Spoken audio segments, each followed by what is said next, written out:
Wait lang, ina-absorb ko muna to next topic na. Weird eh.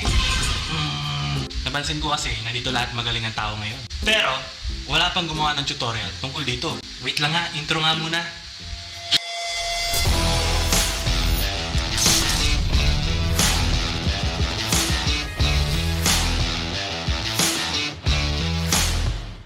Kasi ang topic natin ngayon ay ang mga requirements paano maging the greatest toxic!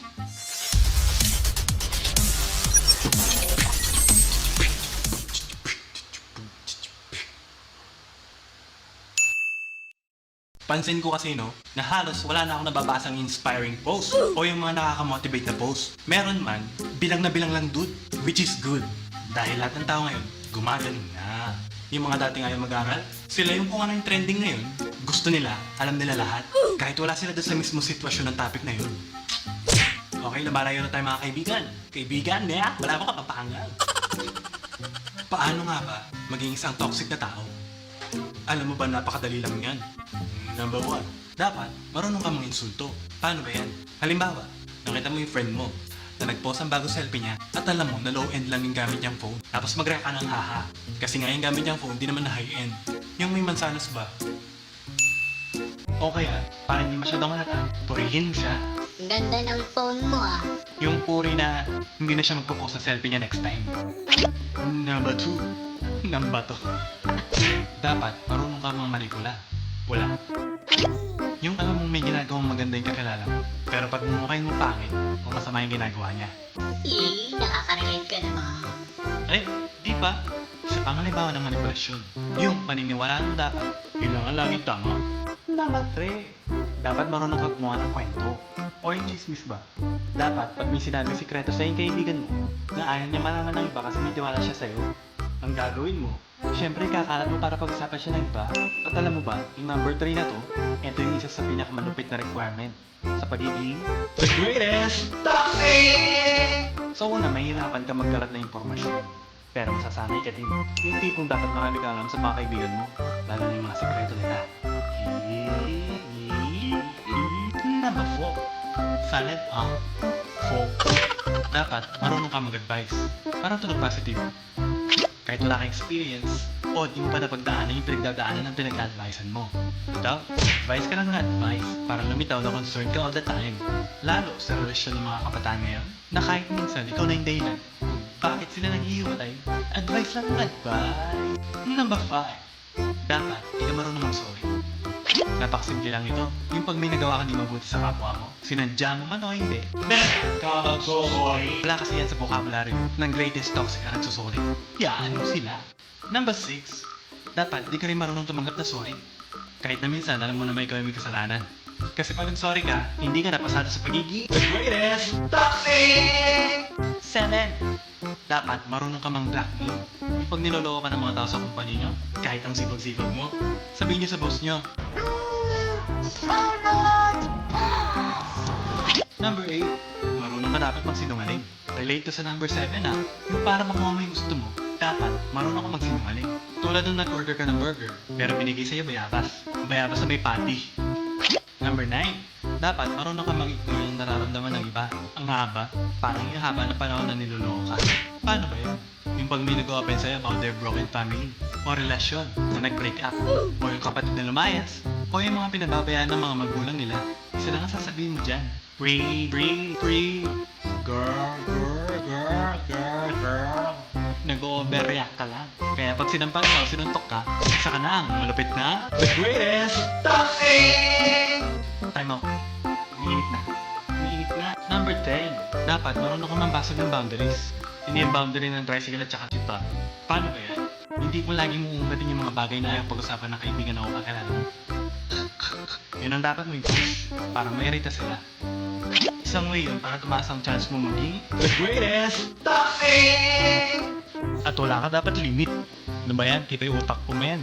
Nagkat lang ako, nagkat-break. Number 11. O dapat, ikaw na lagi ang tama. May tama ka! Ito yung lagi ka dapat nasa tama. Problema ko talaga yung S eh. Nagpo-post tayo sa FB. Yung pa, nagpo-post tayo sa FB ng lahat ng galit natin sa mundo. Magiging cool tayo sa paningin ng lahat. Yung lagi tayong galit. Para akala ng iba, lagi tayong nasa tama. Ang cool, di ba? Basta ang rule dyan, galit-galitan lang tayo palagi para maitago natin yung mga sarili nating pagkakamali. Kasi ang isang greatest toxic ay pinupuna lang ang mali ng iba. At pag may nagawa ka mali, punahin mo agad yung mali ng iba para hindi nila mapansin yung mali mo. Yung iba lang. Number 12. Dapat marunong kang tumabla. Aray, literal na tabla lang. Ito yung tipong may pinost yung friend mo na achievement niya. Pero, Maliit na achievement na lang. pag nakita mo yung post na yun, pag nakita mo yung post na yun, i-post mo yung achievement mo. I-post mo yung achievement mo. Yung tatabla sa achievement niya. Yung susuplak sa post niya. Para ma-feel niya na mas the best ka. The best ka eh, ha? Kasi ikaw ang the greatest toxic! Number 13. Di ka dapat nalilate. Yun ba ang tipong may tao kang hihintay na magkamali? Dapat, maaga pa lang nandun ka na. Maganda, bago pa siya magkamali, nandun ka na. Di ka dapat nalilate dahil ikaw ang... Number 14. Dapat inggitero ka. Napakadali nito. Dalawang klase kasi yan eh. Inggitero na nang iinggit at inggitero na naiinggit. Yung pag may nakita kang bagong gadget ng friend mo, aba dapat ikaw din. Kahit hindi mo kailangan. Kaya dapat lagi ka meron nito at meron ka nun para maglaway sila sa'yo. Yung tipong bibilin mo yung mga hindi nila kayang bilhin na kahit di mo kailangan, dagdag likes din yan. Number 15. Ay, ito yung pinakamaganda sa lahat. Dapat, constant lang yung pagiging negative mo. Paano ba yan? Huwag ka mag-focus doon sa nagagawang maganda ng isang tao. Hintayin mo siya magkamali at doon ka mag-focus. O kaya, pwede ka rin naman pala maging positive dyan. Isipin mo, positive ka na magkakamali siya. Dahil, ang isang greatest toxic, hindi nagkakamali. Natawa ako, sabi ko puso eh. May pumasok na pusa. Smile. Number 16. Simple lang yan. Lagi mo lang iyabang ang mga bagay na meron ka na wala nang iba. Ibida mo na mataas ang naabot mo. Taas no. Hindi ka na maabot eh, ha? Malay mo, sambahin ka pa nila parang Diyos. Number 17. Dapat, lagi may dapat. Dapat ikaw lang. Kasi ikaw lang ang karapat dapat na maging the greatest toxic! Reyan, dapat mo na yan. Number 18. Yung lumilitaw palagi, nakakampi ka... Yung lumilitaw palagi, nakakampi ka ng lahat. Pero ang totoo, ayaw mo silang lahat. Para, lagi kang safe sa mga pangit na sasabihin nila. Number 19. Dapat, ikaw palagi yung nasusunod. Hindi mo dapat bigyan ng chance sa mga tao na kapaligid sa'yo para magbigay ng magandang idea. Kasi dapat, idea mo lang ang laging konkreto at laging nasusunod. Wala ka dapat pakialam kahit maganda yung idea ng iba. Number 20. Dapat, di ka marunong tinatawag nating support. Support po yun. Yung kapwa mo content creator, huwag mong susuportahan yan. Kasi darating yung time, sasapawan ka niyan. Huwag na huwag mo ituturo sa kanya yung mga bagay na magpapadali ng trabaho niya. Lalo na, di ka dapat nag-motivate kasi pangit yun. Lalo na kung gusto mong maging... Wala. Number 21. Dapat, bida-bida ka palagi. Kumbaga sa war, wala ka doon sa barilan, tapos bandang uli, gusto mo ma-recognize ka as frontliner. Kahit na minsan di ka umahok ng baril, gusto mo, i-recognize ka pa rin. Number 22. Wait lang, mali ata tong number 22. Kasi parang ito yung pinakamadali. Dapat, marunong ka mag-judge. Yung halimbawa, yung friend mong girl. Yung tipong nagkataong yung tipong nagkataong ang ganda ng pagkaka-makeup niya sa sarili niya. Ito ang dapat i-comment mo. Ang ganda ng filter mo ah. O kaya, para social, ganito. Anong editor ginamit mo? Ganon dapat. Para maging the greatest toxic! Number 23. Ang final requirement para maging isang the greatest toxic! Dapat, sa good times ka lang lagi present. Halimbawa, pag may problema isang kumpanya, huwag kang susulbot. Kahit na sobrang loyal na mga tao mo sa'yo, ang iisipin mo, pinagkakagastusan mo lang sila. Kasi kung wala ka, wala sila. Dahil ikaw ang the greatest toxic! Bale, yan na po lahat ng mga requirements para maging isang ganap na greatest toxic. Greatest toxic. Greatest toxic. Ang lesson kasi dito, lahat tayo may ganitong ugali na never nating may tatanggi sa sarili natin. Aba, kung natuto tayo ng mga ganitong ugali, pwede din naman tayong matutong tumawid o baguhin. Kasi mahirap yan kung isasara mo lang yung utak mo. Kung puro pride at ego lang yung paiiralin mo. Tumatawid din ho ako, no? Hindi ako magpapaka-hipokrito na hindi ako nagre-react sa mga bagay na hindi pabor sa timpla ng gusto ko marinig o mabasa. Tawid-tawid din pag may time. Di ba nga sabi nga ni Jesus, ang mga taong pwede magbato ay yung mga taong hindi pa nagkakasala. After sinabi ni Jesus yun, lahat ng mamuhusga at mga hipokrito umalis. Si Jesus nga, na bukod tanging qualified para mambato, hindi niya ginawa. Si iba man sa pandinig ng iba o neutral man sa pandinig ng iba ang maliit o malaking kasalanan natin. Ang punto, lahat tayo makasalanan. Kaya guys, practice lang yan. Tawid na tayo. Shout out, wash out, wash out time muna tayo. Una, eto, shout out sa Ipalengke.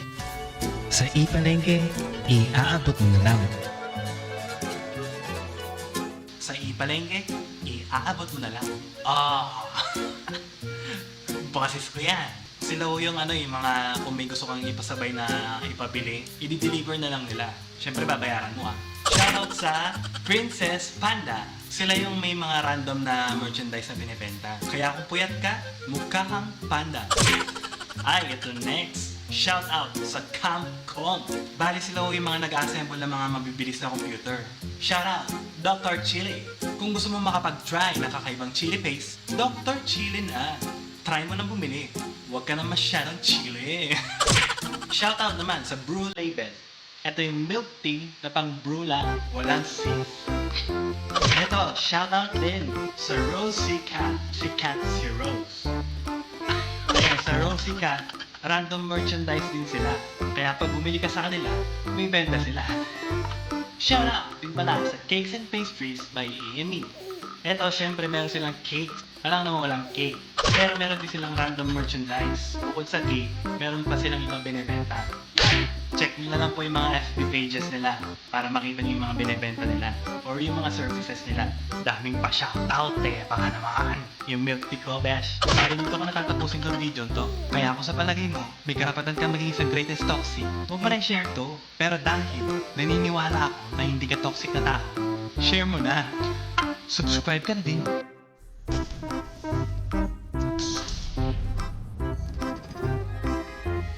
O kaya, para hindi masyadong halata. O kaya, para hindi masyadong halata. Malata.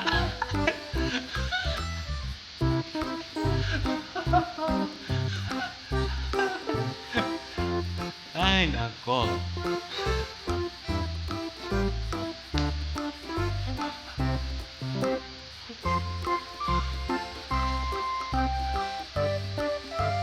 Yung mapigilin na ako, buwis.